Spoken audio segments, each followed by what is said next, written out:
What's happening, everybody? The preseason coaches poll is out. I'll tell you what they got wrong when it comes to the SEC. Locked On SEC starts right now.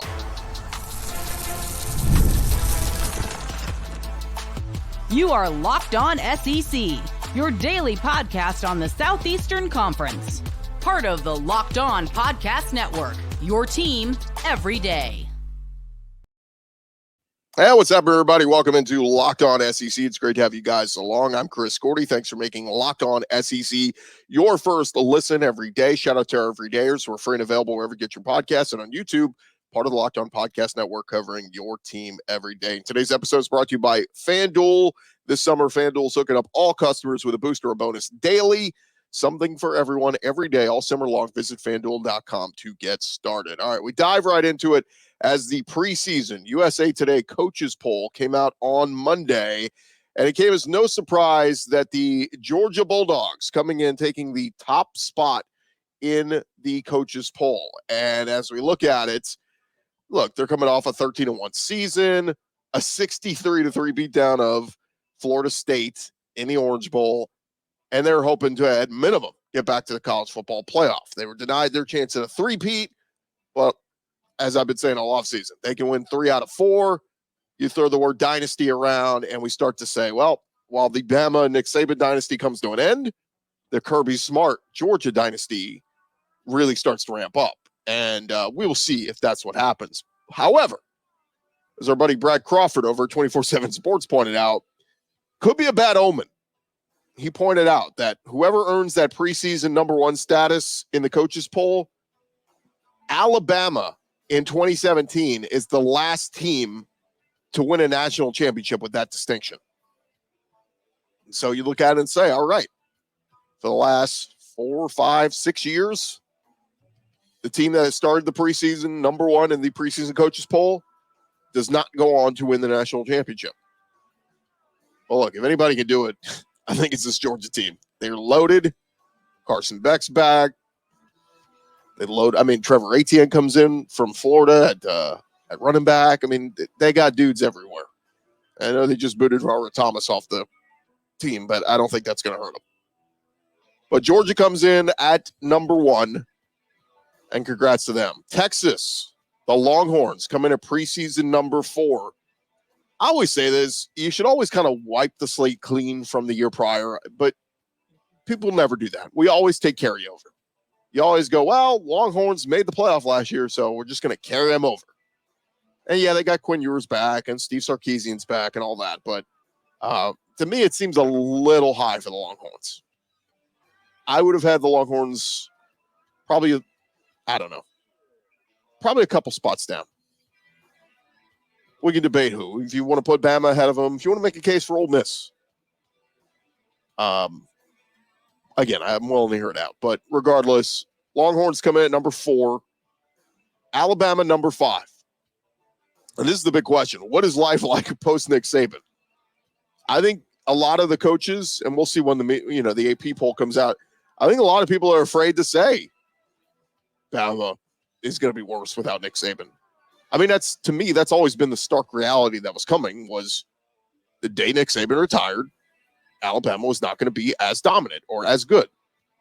That's not to say they can't be good this year. It's not to say Kalen DeBoer can't come in and hit the ground running this year. But I don't know. We'll see how good Jalen Milroe is. He showed tremendous improvement down the backstretch of last season. He got better as a quarterback. You bring in Kalen DeBoer and an offensive-minded staff, I think they will have them, probably we'll see an even better version of Jalen Milroe this year. However, will we see a better version of the Alabama defense? That secondary is going to be very young after Malachi Moore and Keon Sabb. And they've got a lot of freshman DBs that they're trying to get seasoned to get work, and highly touted recruits too, by the way. I mean, a lot of 4 or 5 star talent.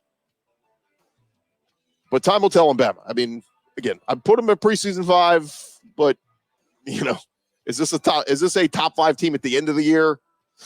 If I had to put my money on, I would say no. But we'll see. Kalen DeBoer could surprise me and have a nice run. By the way, Alabama's streak of 14 seasons in the top 3 of the preseason coaches poll has ended. Tide has their lowest preseason coaches poll ranking since 2009. So what does that tell you right there? I'm saying maybe they're not 5, and you probably get some Alabama fans jumping off the bridge saying, oh my God, we're 5? We're not used to this. Why are we this low? So pretty interesting stuff there. All right. Coming in number 6 is Ole Miss. They got the Rebels and Lane Kiffin, Jackson Dart's back. And I've made the case too. I mean, if Quinshon Judkins had come back for Ole Miss, and I get it, Ole Miss fans, you tell me all the time about, well, we didn't need him, he's greedy and whatever. Ole Miss would have been, to me, a lock to be a preseason top 5 team if they brought back one of the best rushers in the country, Quinshon Judkins, with Jackson Dart, with Trey Harris, with all those pieces on the defense, with Walter Nolan and Jared Ivey. I mean, actually, I love what they've done through the transfer portal. I just think they're missing that workhorse back. They're going to go try to go running back by committee, Ulysses Bentley and Henry Parrish and that whole crew. But again, just to me, this is just me saying, like, I would have had Ole Miss as a lock as a preseason top 5 team if they had Quinshon Judkins back. But they're number 6, and that's fine. You're right there. Rounding out the rest of the top 25, Mizzou comes in at number 11. Maybe some Mizzou fans saying that's a little disrespectful. Should have had us in the top 10. With, bringing back Luther Burden, bringing back Brady Cook, Eli Drinkwitz saying, last time you saw us, we were beating Ohio State in the Cotton Bowl. Like, what more do you want us to do? Ohio State's your preseason number 2 team. We just beat them in the bowl game. You're going to put us 11? So, probably feels like a mistake there having Mizzou outside of the top 10, but just to fill in the blanks here, it's Georgia 1, Ohio State 2, Oregon 3, Texas 4, Bama 5, Ole Miss 6, and then it's Notre Dame 7. Feels really high for them. I'm still, the jury's still out to me on if Marcus Freeman's a good head coach. Loved him as a coordinator. Don't know if he's head coach material just yet, but we'll save that for Locked On Irish. Michigan at number 8. I get it. The reigning champs, you got to give them a little bit of respect and love, but God, they lost a ton, including their head coach. Penn State 9. I just feel like James Franklin just always, every year, Penn State, just lock them in as a preseason top 10 team. They're going to lose to Michigan. They're going to lose to Ohio State. They're going to win 9 or 10 games. They're going to go to a good bowl game, and that's all she wrote. I mean, it's every year with Penn State. By the way, they lost their bowl game to Ole Miss. So I would maybe flip. I would maybe put Missouri ahead of Penn State. They got Florida State at number 10. I just don't know. All you lose from that team a year ago and the injury to Jordan Travis. I know you bring in DJ Uiagalelei, but we'll see. But anyway, I would have flipped those. I would have had Mizzou somewhere at 9 or 10. LSU at number 12 seems fair. You lose Jaden Daniels, but you bring in Garrett Nussmeier, or you bring back Garrett Nussmeier, and you replace the receivers. Looks like those guys are ready to step up. But I think that's a good spot for LSU. I don't think they're preseason top 10, but I think they're one of those teams that if they can weather a pretty tough schedule, I think LSU could, has a chance to maybe go 10-2 and make a playoff run. I'll put Tennessee in that same category. They're preseason number 15 in the coaches poll. I think we're all excited to see what Nico is going to be with Josh Heupel in this system. Obviously, Hendon Hooker exceeded expectations. Joe Milton maybe didn't exceed expectations last year. Maybe took a little bit of a step back. But it seems like the sky's the limit for Nico Iamaleava with all the weapons they have, all those wide receivers, Squirrel White, Chris Brazzell. I mean, sky's the limit. Brew McCoy's healthy again. So we'll see on that. Oklahoma at number 16, I just, what is Jackson Arnold going to be? If Jackson Arnold lives up to the hype, Sooners can be very good. Sooners can be a 10-2 type team. If not, they'll go 7-5. It's a tough schedule. But they got some dudes. Billy Bowman and Danny Stutzman on the defense. I like their offensive line. I like their backfield. So we'll see on the Sooners. And then rounding out the top 25, we don't even have any in 21 to 25. We got Texas A&M coming in at number 20. The Aggies and Mike Elko. And I think, honestly, Mike Elko's looking at that ranking going, why you got us ranked? Don't do this to us. I mean, for years, it was always like Jimbo Fisher would sell us a bill of goods. We'd go, oh, A&M is a top 15 team or a top 10 team.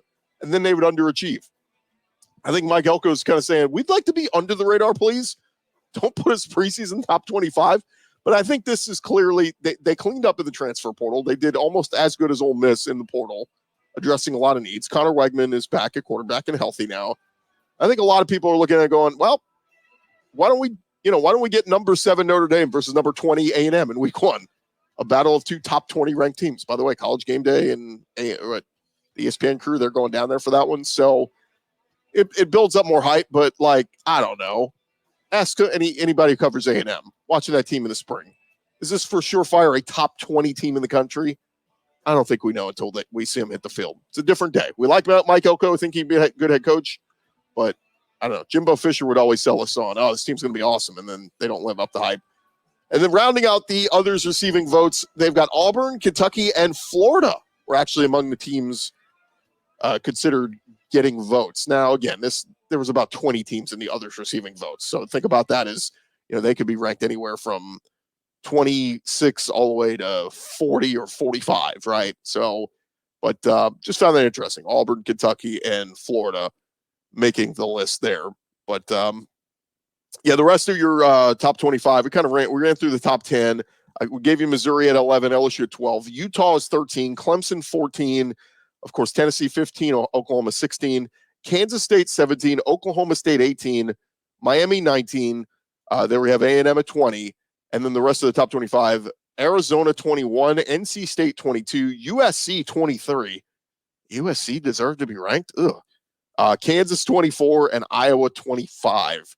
So, again, the USC being ranked, it sounds like you want to get a top number 12 LSU versus number 23 in the opener. Okay, sounds cool. Battle of 2 top 25 teams. I just don't know if USC losing Caleb Williams and losing as many games as they did last year and that defense being a wreck, do they deserve to be a top 25 team? But kudos to Auburn. They're the highest ranked or highest SEC team in the others receiving votes category. Now it's time for Hugh Freeze and Peyton Thorne to go prove it and live up to the hype. But there you have it. That is the latest. That's the coaches poll, preseason poll for the 2024 season. One other note here, Ole Miss has made an adjustment to their future non-conference schedule. The Rebels may change when they will play Georgia State in 2026. That game had been scheduled for November 21st of 2026. FBSschedules.com, through a records request, made an addendum to the original contract, reveals the teams have agreed to reschedule that meeting for August 30th of next year. So the Georgia State game will be Ole Miss's season opener next year. The teams have never played in football before. So not one that we're going to be setting our calendars for, but it's another tune-up game to start next season for the Ole Miss Rebels. All right, thank you guys for making Locked On SEC your first listen every day. Coming up on the show, we are going to sit down with head of officiating for the SEC, John McDaid. Excited to chat with him, get his thoughts on horns down. Will that be a penalty? That's the big question everybody's asking with the Texas Longhorns coming to the conference. And then a little bit later in the show, we'll sit down with South Carolina defensive lineman Alex Huntley and get his thoughts on the Gamecocks heading into next season. Thank you guys for making Locked On SEC your first listen every day. First, I want to remind you guys, this episode is presented to you by our friends over at FanDuel. And we've been telling you guys all season long, or all summer long, FanDuel is hooking up all customers with a boost or bonus daily. That's right. There's something for everybody every day, all summer long. So head on over to FanDuel.com and make the most out of your summer. And not only do they have Major League Baseball games up there every day, of course, we're post All-Star break, so we got games every night in Major League Baseball. I got a lot of week 1 lines for the college football season. A lot of the SEC teams, almost all the SEC teams that, don't have stupid, minus 60 lines on them, but all the big ones, Notre Dame, A&M, they got that line up there for you right now. I think A&M sitting at about a 1-point favorite as of now. USC and LSU sitting at about a touchdown favorite over USC. So all those lines are up there for you at FanDuel.com. If you want to get in on the early action, start making some SEC week 1 bets, you can do that. Of course, they got some of the over-under win totals you can get in on, Heisman, early season Heisman bets. Whatever it is, FanDuel has got you covered.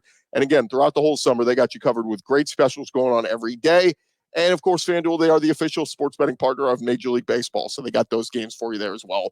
Just make sure you get signed up and check them out ahead of the start of the college football season. It is FanDuel. Check them out right now, FanDuel.com.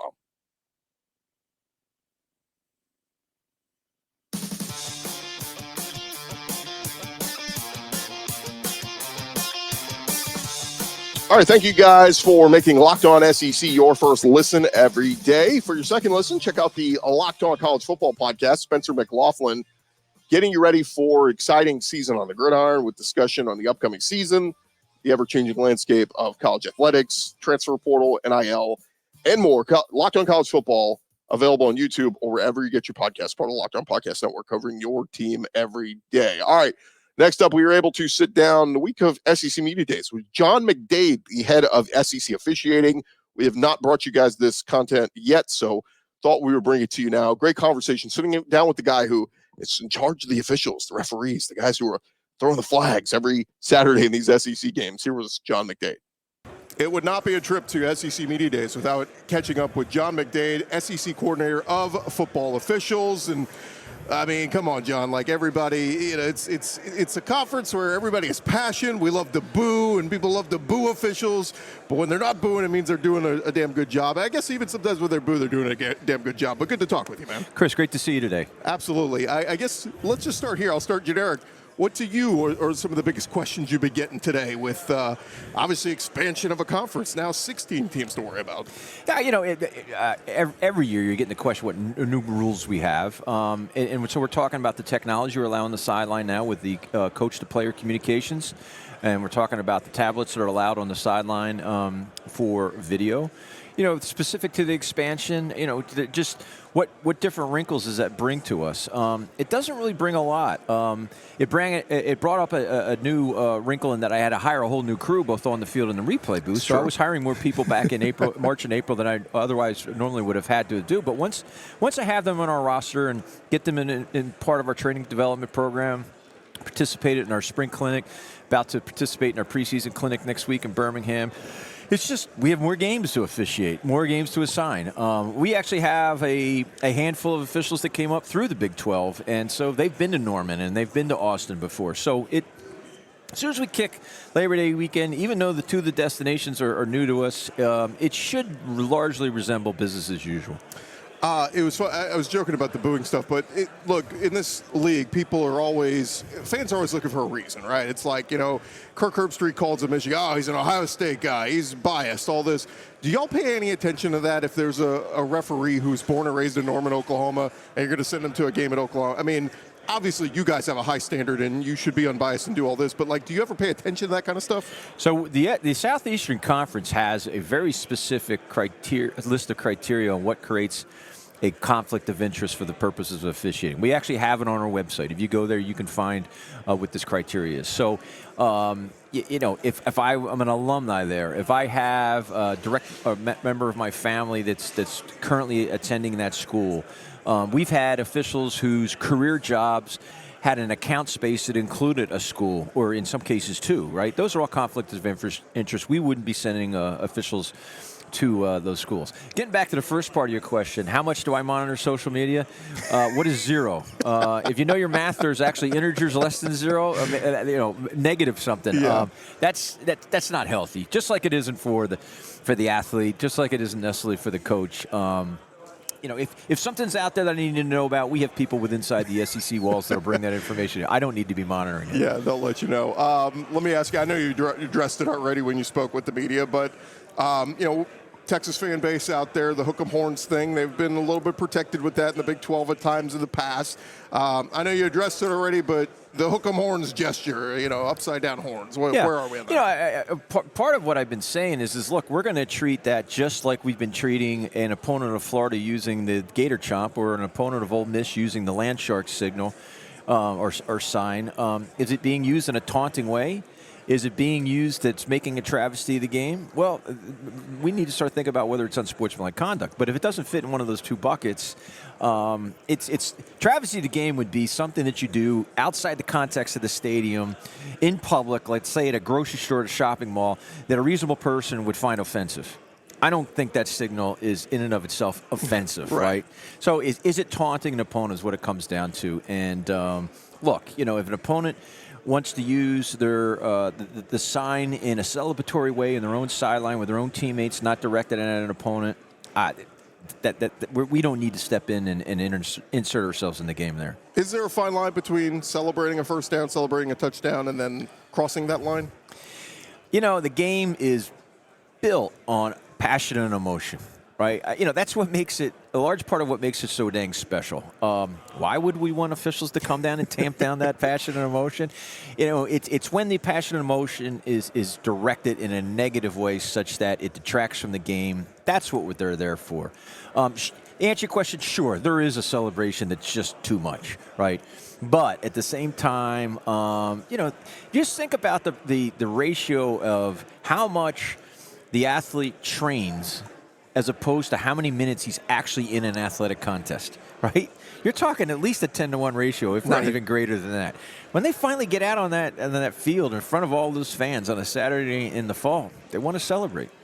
With that and then other scenarios, how much leeway do you tell your guys, look, a warning first, how much should we be lenient with just everything? Like, hey, or I've even seen some referees telling, hey, coach, just heads up, you do that again. Like, is there a little leeway there with a lot of this stuff where the guy should be giving a warning before throwing a flag? Warning is definitely a tool that we use, and you brought something else up that we use a lot. Bring it to the sideline.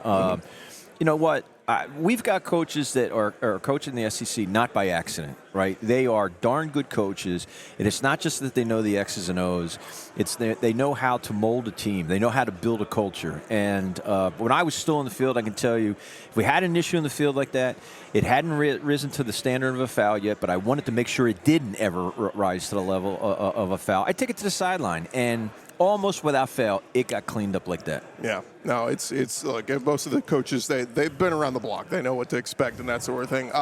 Where are we with targeting? I know it's you want to make the game safe, you want to keep it as safe as possible, but there's always the intent. A guy lowers his head. What was the intent versus letter of the law, crown of the helmet, that sort of thing? When I look at the data of the last 3 seasons, so that would be 21 through 23, both FBS nationally, across the nation and in the SEC, it's rather flat. And if you ask me why those numbers are flat, I point to 2 things. I think nationally, in replay, the framework of judgment we're using on what is or isn't targeting has gotten pretty consistent. And then secondly, and probably most importantly, is the behavior has changed from the athlete. Right? They are complying with the rule is written as we do not want this kind of action or it's going to create targeting. I can tell you that the caretakers of the game, the conference commissioners and such, very comfortable on what is defined as targeting. There has been discussion over the last few years about the penalty for targeting. But targeting as is defined, is this or is this not targeting? The NCAA college football community is very comfortable, and it is what it is, and it's what it needs to be to protect the athlete. And correct me if I'm wrong. If it's reviewed, if it's called targeting, they go back, review it. They decide it's not targeting. Do you still enforce the 15-yard, or is that picked up? You do not. The penalty is not enforced. The player stays in the game. It's as if the foul wasn't called. Okay, good. Yeah, I think it's just all about getting it right and that sort of thing. How much accountability? And I know this is a lot of behind-the-scenes chatter, but how much accountability with the guys do y'all have? Is there a grading system with, hey, you guys really missed some calls, or y'all were a little too ticky-tack last week? How much conversations do you guys have like that in season, or is it just all out of season? No, it's in season, week to week. One of the things that's unique about college football is we're only playing it once a week. We have 6 days between every contest to evaluate the officials, and we do use that time to actually bring up the video, look at on average 180 plays a game, grade them out on every play, and then give them that feedback to them. And at the end of the season, it's amalgamated. And I have a one-on-one conversation with every one of our officials, 20-minute conversation, late January, early February. Let them know what that summary of data equals, how they compare to their peers. It's how their postseason assignment is largely awarded to them, and they get plenty of feedback. Accountability is what we're always about. How are they accountable? Our officials, I know you can't, it's not tangible to you, but our officials feel accountable by getting that feedback on Wednesday after every game that they work. I'm sure some people are saying Major League Baseball, take some notes here. Maybe we could clean some things up there. Well, I can't comment there. No, I know you can't. That's my comment. I was envisioning you're almost like a coach, like when they're reviewing film, they're like, Mike, what the hell were you thinking here? Do you get that hard on them, or is it very respectful? I'm glad you said it that way, because I do have conversations one-on-one with coaches trying to remind them how much my job is similar to them. And what I tell them is that, I said, Coach, just like with your players, they make a mistake, You want to get in the film room. You want to show it to them. You want to have a learning moment. And then after the learning moment has happened, you want them to forget about it. Right. Because you don't want to take the field with that memory of a bad event, right? You want to flush it out of their minds. It's the same thing with officials. But one thing I remind the coaches, the advantage you have, you're doing it looking at your athlete face-to-face. I have to do it through training videos and such. I don't have a chance to see my officials face-to-face every week. Yeah, I guess last thing for you is the key to officiating a game correctly and doing it well. Is the key. You guys, we're not the stars of the game. People are coming to see the football. They're coming to see the players. They want things called correctly, but there's nothing worse than, 2 plays in 15 minutes because flags getting flown. You got to get right. Stop jumping off sides and holding and all this. But, at the end of the day, we also don't want a flag fest. Yeah. I talk about core competencies. I'm looking for an individual to potentially be an football official in the SEC. One of them is I'm looking for individuals that know the game is not about them. And I think that's what you're talking about. My officials asked me, what's the best way to develop rapport, maybe even a relationship with the coaches? And I said, well, it starts with you have to, it's not going to happen over one assignment or even 2 assignments, but as you see them 4, 5, 6 times, you need to prove to them that the game is not about you. It's about those 2 teams on the field. You're just there. If they're going to behave, if they're going to play by their playing rules, you're just spotting the ball and winding the clock. Okay, I lied. One more for you. One of the most hyperbolic statements I ever hear from people is holding can be called on every play. Can holding be called on every play? It can be called on a majority of plays. It could be called on many more plays than we do. I don't know that it can be called every play as written in the rule book. But what are we there for? There's a concept that we used to use a lot 20 years ago in officiating, and because we're studying film so much, I think we've kind of forgotten it. And the concept is advantage, disadvantage. Is there advantage, disadvantage gained? If so, we probably have a penalty. If I hold right tackle when I'm sweeping left, where's the advantage, disadvantage? Right. They're not at the point of attack. That's why we're not calling it every time. You may be seeing it on TV. And some fans see the replay. Oh, it was holding. I'm like, all right, it didn't even factor into the play. Relax. Again, passion and emotion. We love it. There's no lack of that in the SEC. He's John McDaid, SEC coordinator of football officials. Always appreciate the time, man. Thanks so much. Chris, great to see you. Enjoy your week. More right after this. All right, thanks again to John McDaid. Still more to come here on Locked On SEC, part of the Locked On Podcast Network, covering your team every day. And this episode presented to you by our friends over at eBay Motors. Passion, drive, and patience. It is the formula for winning championships. It's also what keeps your ride or die alive. And eBay Motors has got everything you need to maintain your vehicle and level it up to peak performance, whether it's roof racks, exhaust kits, LED headlights, whatever it is, whether you're into speed, power, or style, eBay Motors has got you covered. With over 122 million parts for your number one ride or die, you're always going to find exactly what you're looking for. And they've got that eBay guaranteed fit. So your part is guaranteed to fit your ride every time or your money back. And with eBay Motors, you're burning rubber, not cash, with all the parts you need at the prices you want. It is easy to bring home those big victories and make your car the MVP. Keep your ride or die alive at ebaymotors.com. Eligible items only. Exclusions apply. eBay guaranteed fit.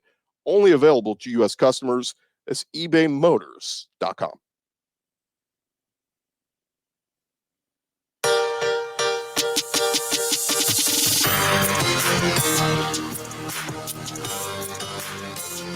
All right, continue on here. Locked On SEC. Our thanks again to John McDaid, the head of officiating for the SEC.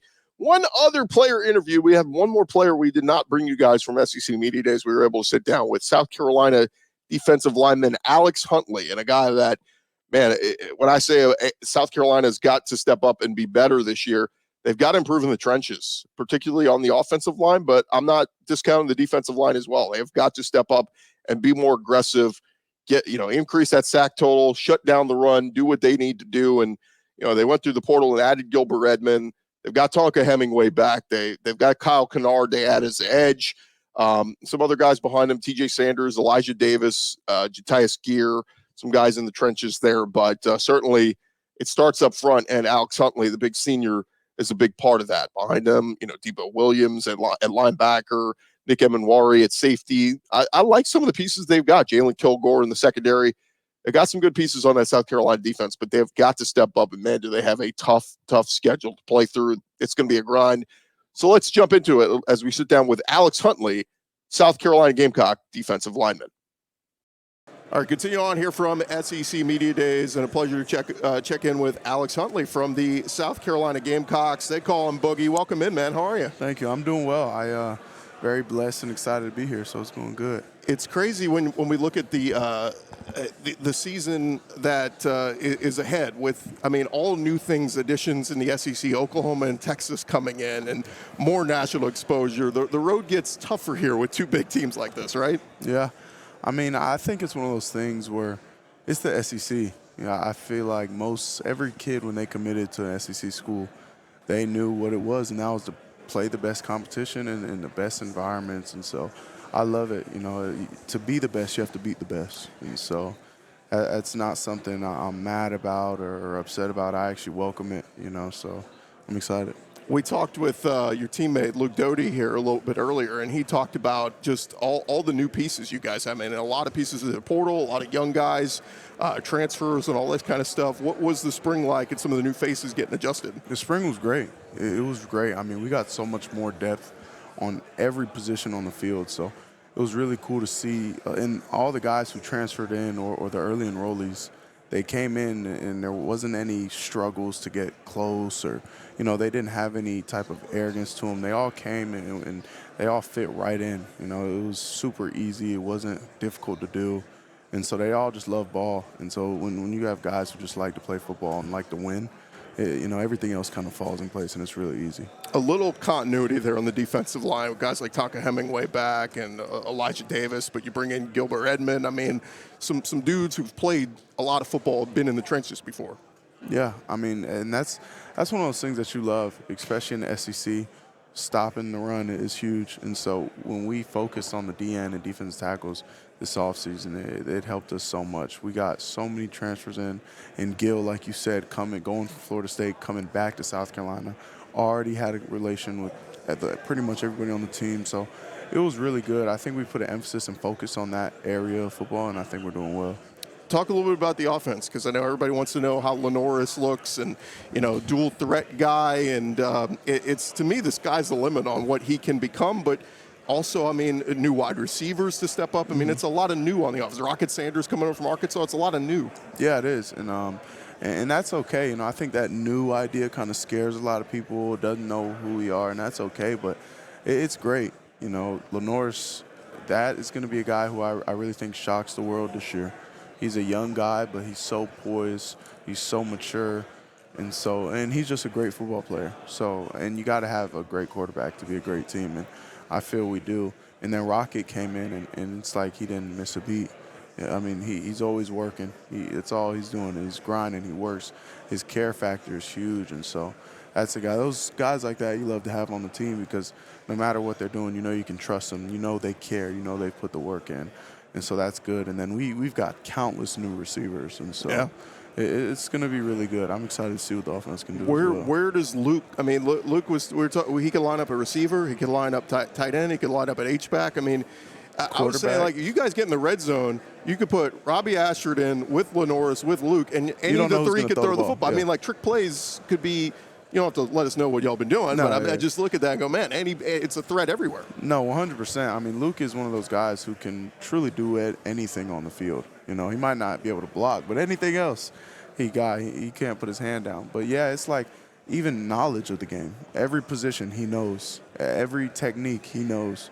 And so those are the guys who you really love on the team and you trust, because, he knows what to do. Yeah. When you can trust somebody on the field, you play so much faster. It's more fluid.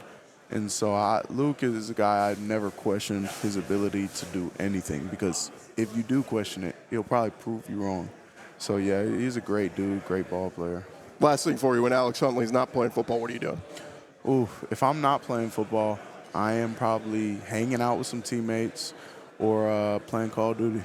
Okay, so you're a, PlayStation guy? Xbox? I am a PlayStation guy. Are you getting the new NCAA? Oh, yeah. Okay. Oh, yeah. I'm waiting. And you're in the game? Yes, sir. Yes, sir. I'm waiting to get my little code, because we're supposed to get a free copy. So I'm waiting. I'm waiting on my email, waiting for it. And then what stinks, though, is y'all are hit the practice field again here real soon. Yeah. You can't play the video game. I know. I was just telling somebody else. That's what I'll be doing until camp starts. He is Boogie Alex Huntley from the South Carolina Gamecocks. Alex, thanks so much for the time, man. Yes, Appreciate sir. it. Thank you. All right, thanks again to Alex Huntley of the South Carolina Gamecocks. Thank you guys for making Locked On SEC your first listen every day. Now go check out Locked On College Football. From NIL deals to never-ending conference realignment rumors, Spencer McLaughlin gets you ready for an exciting season on the gridiron. You can find the link to Locked On College Football in the description of this show, so you don't even need to search for it. Part of the Locked On Podcast Network, covering your team every day. I'm Chris Gordy. This has been Locked On SEC. We will talk to you guys tomorrow. Come on back, won't you?